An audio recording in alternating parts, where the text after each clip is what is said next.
Welcome to another CEO Wisdom podcast. Today with us is Mark Lunde. Hope I got that one right. I repeat the name 10 times.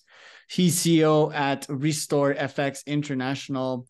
And we also have Ryan Kay. He's director at Restore FX Toronto. He's going to be helping us on the technical side of things. This podcast is brought to you by podpire.com. If you want to start, scale, be invited to podcasts like this one. Podcasts are quite amazing. We can help you scale a podcast. We can help you get sponsors and everything in between. Podcast, learning first. I get to talk to 15 CEOs a day. I don't know any books or training or curriculum that can help me do that. Second, getting top folks on these podcasts and networking with them.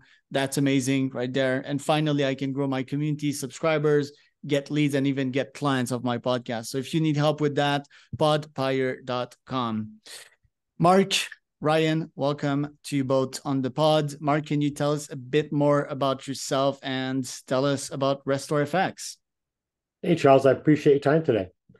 I came to Restore FX from the automotive coatings industry, specifically Linex back in the day. We were building that franchise network, both nationally and internationally.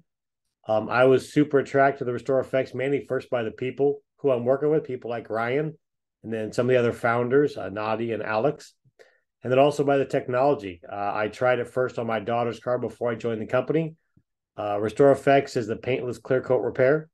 We are a non-aerosol restorative technology. So you bring me your car. I took my daughter's 2017 Toyota Corolla. It was her first car she bought with her own money. So dad redid the paint job on it, took it to the shop. It looks like brand new. And she knows that her paint job is as good as the cars other dads bought for their daughters, but this is her car, so she is super proud of it.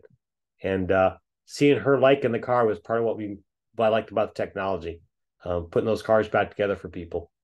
It's really cool technology. It looks like magic, and fortunately, in my case, it wouldn't do my ex cars any good because since the age of 7, I've broken down all my bicycles, and then my cars, they would always come back with scratches. So thank God that I don't drive anymore, but it's a cool technology. I'm really bullish on it. And yes, I've checked the founder's profile. He's West in BC. And yeah, I'd love to eventually talk to him on the pod. Mark, talking about your background, you started as a nuclear submarine officer. Tell us about your career and what you learned from all of these cool experiences that I saw on your LinkedIn here. Wow. Yeah, nuclear power is certainly a young man's sport, and I was glad I did it when I was a younger man. It's quite intense. Some of the best people in the world I've met. I still stay in touch with some of my old shipmates. One shipmate, Paul, we're still starting new companies side by side, so we are constantly tracking with each other. And it's a great way to get started. I would advise any young man or woman to want to do that. But beyond that, once I left the Navy, I decided I wanted to run small, mid-sized businesses, and I've been pursuing that passion ever since. I've done several startups. I've had a couple that have had good exits. And again, that's what attracted me to Restore FX. I think we have an opportunity here as a company to build a great company built on many, many small business owners, because that's our ultimate goal. We believe our technology and our leadership in the business realm can allow anybody to run their own small business, create their own intergenerational wealth, and pass it down to their kids. We believe we have the secret sauce, both the technology and the business acumen and the marketing skills to help people build their own companies. There you go. And I see a lot of presidents and COO roles that you've occupied. What makes a good COO?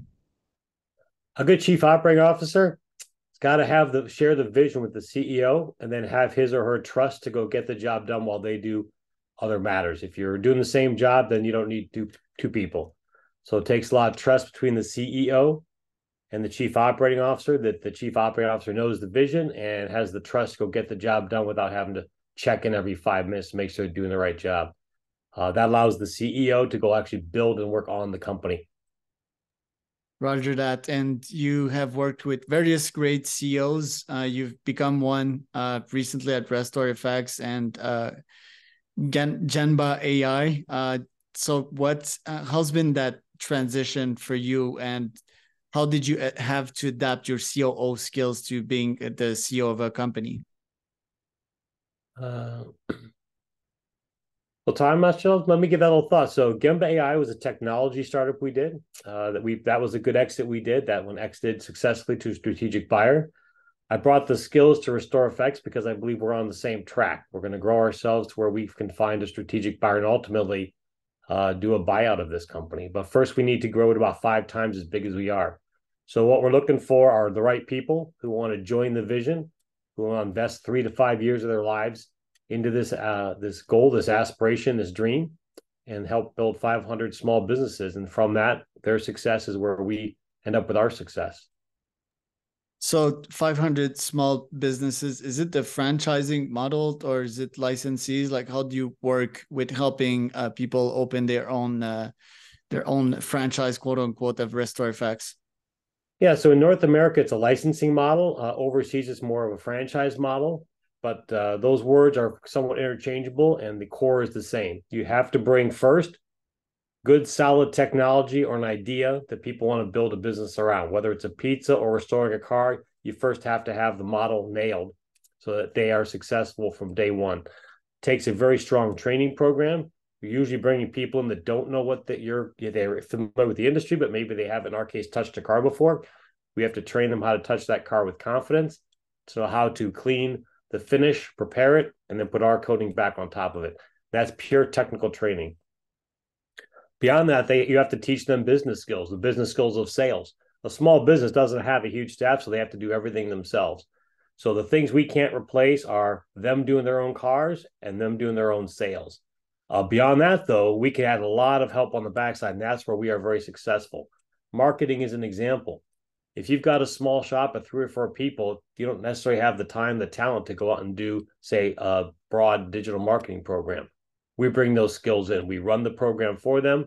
We make sure they get the leads, and we teach them how to respond to those leads. So we try to fill the gaps with technology and efficiencies so they can focus on sales and running their shop. What does the franchisee slash licensee profile look like? Am I already owning a garage? Am I already owning a couple of franchises? Like, who do you target with that specific opportunity? Well, we choose to target several different ways. So let's take the one where they're already in the industry. We found there was a fabulous niche, and we've had great success with this niche in the paintless dent repair. In that particular profile, you already own a shop, you already have skills handling paint and car bodies. But the challenge those people face is that's a skill you develop over time. And when you train people to do it, they walk out the door the next day and become your competitor across the street. So you're constantly only as good as your skill set. And when you don't work, you're not making any money. It's almost like you can't train people because they become competitors the next week. We, on the other hand, walk into that shop.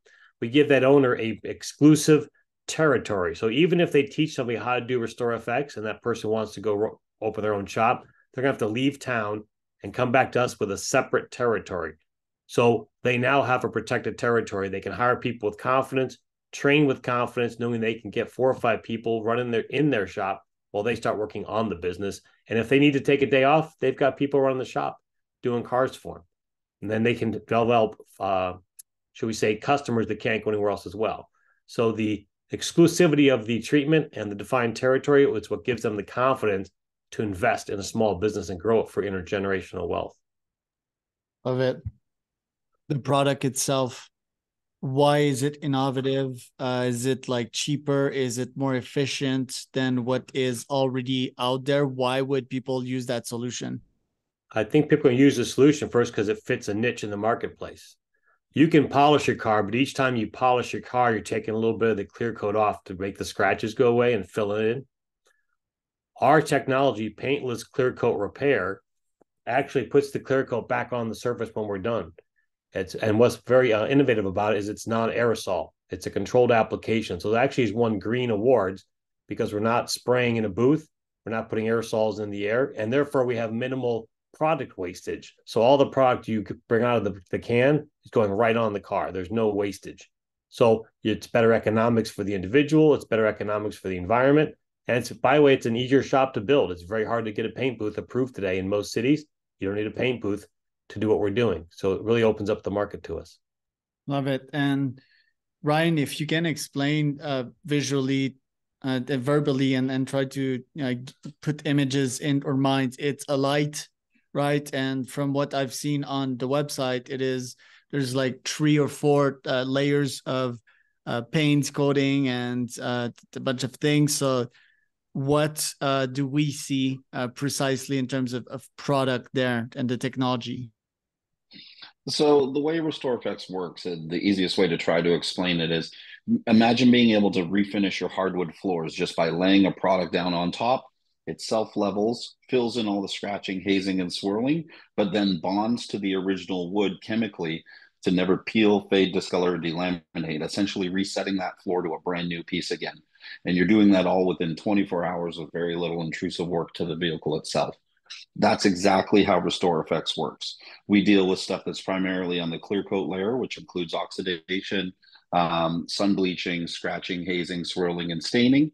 We remove all the contaminants on the surface of the clear coat and keeping the integrity of the factory finish. Apply our product, it chemically bonds, creating a new surface 10 microns thick instead of removing layers of protection, and then self levels, filling in all the scratching, hazing, and swirling so that the finish that's produced is virtually brand new. Love it. On the economics side of things, if I want to own a license or a franchise, what is the cost of that for me? Well, I don't want to go into specific finances here. That varies based on how big your area you might want. But what you should have is enough to buy the franchise itself. You should also have the wherewithal to have your own shop and probably have at least one employee on your staff. Most of our franchisors or licensees, that's usually a husband-wife team. So they are the one does the back office, the other runs the shop, and they have at least one person getting started being trained in the shop. So do you rent out the space as well, or is it just the machine and the know-how? So we when you mean what do we have? What do they need from us? What do we provide? We don't have a machine. There's no machine included. Our chemicals, we sell you all the applicators you need to run in your shop. Okay, because what I've seen, it's a light, and that was the technology. Was that like, is that what you sell? Is that the light, the know-how, or is it some paint? Yeah, explain this part, please. It's a two-part system that we've developed, a proprietary system that through a series of preparations, mild sanding, and chemical preparation to the surface gets applied in a controlled system. The lights are purely there for us to catch any imperfections that allow us time to correct any issues that we may see should the application have gone wrong. That's one of the major differences between us and painting is we do have a window that if the application didn't work the way we anticipated, we can remove it and reattempt the application. So instead of having to restart from scratch, we do have that window that we can fix any issues that we've run into, which is great. Right. So the solution and the know-how, and so that is the offering here: the solution, the know-how, the training, the branding, and the lead gen part, right? I think that's fair. Yeah, we start by giving you the product, our proprietary product. We teach you how to apply it, and we give you the business model to go out and be successful with. As a customer, how much should I pay for a scratch on my car, generally speaking? Well, it depends the size of the vehicle, and it depends. I'm assuming you come walk into me as a retail customer when you ask me that question. Yes, right. Let's say the Toyota Corolla 2017 example. Yeah. So we have a wholesale and a retail business model, right? We teach you how to build your basic business on the wholesale model. Go to your local used car dealerships, take their cars off the lot, make them better, and therefore you can build your core revenue model based on the wholesale market. But the true profits for you are when you start getting into the retail market. So a retail car depends upon its size. A Corolla like my daughter would probably be $700 to $900. If you brought me your jacked up, 2015 F-150 or F-350, it's probably going to be a bit more because there's more labor involved in that. And what would be the normal price with the competing solution? Well, we don't really think there is a competing solution, right? We sit in the middle. We're not detailing a car. We're not polishing and buffing it out, and we're not doing a repaint on you. So really, we exist in a unique niche between those two. So there is no comparables between those two. Now I could tell you a detail might cost you several $1,000s, depending on how many days you want to put it into your car, and there comes back to labor. And if it's so bad that you have to go into a repaint, well, that's probably not a good application for us. We would probably turn down that car because you wouldn't be satisfied with the results if it was so bad. If the clear coat was gone, if there was already bare metal somewhere, we would be misrepresenting ourselves there. So we would turn that car down. Right. And how fast is it against the current solution? It's usually a 24-hour turnaround. You'll bring it to us one day and we'll give it back to you the next day. We like to let it cure overnight. And normally it's a couple of days if I would have to repaint it. Oh, at least a couple days if you can even find the shop time somewhere. I mean, getting cars repainted well, I know we had a car we had to repair one time. It was weeks. We had to make it was only a couple days once I got in the shop, but the appointment was weeks away. So it's harder and harder to get the spray booth time to get your car even into the booth. Now, how many licensees do you have in North America, and how much are you aiming for by the end of this year? Well, we've got about 120 right now. I think the year is winding down, but if I were to tell you we added this year about 25 licenses. So that tells you what our growth rate is. And we added about 12 overseas as well. So that gives you an idea what our growth rate is. And I'm expecting better growth rates next year in 2024. And why the franchise model overseas via the licensee model? More of legal than anything else. The legal documentation takes to go in and do the business. Right. And what percentage of your efforts are in North America vs international?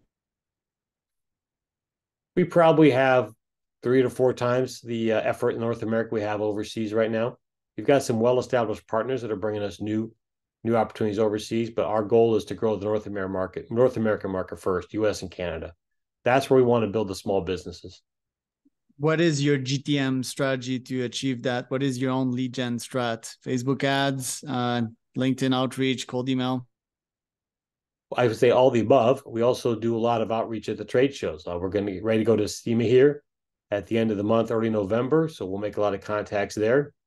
We also get a lot of natural lead generation for people to see the cars that are done, both on Instagram and Meta. They see that and they approach us about what we're doing. So an exit in 5 years from now, who would be a potential acquirers and what would be the price is right? The price is right is always the price you achieve. When we grow to be 500 individual franchises or licensees here in North America with an equivalent number overseas, what we really have become now is a product sales company. So it's probably somebody that wants to be in the product sales market and wants to build on that. For Linex in that realm, we sold to somebody that wanted to enter into the product sales market and take it to the next step. Well, let's say a $200 million exit in 5 years from now, and from a big car repairing shop. Wouldn't that be like Mr. Muffler in Canada? Like, who are the big boys there? Well, I'm not sure who the right buyer is. I'm not going to speculate right now. If Mr. Muffler wanted to get into it with us, we could certainly talk to them about that. The gym guy, right? On the Dragon's Den. Last question. What are your 3 top goals as a CEO for this year, Mark?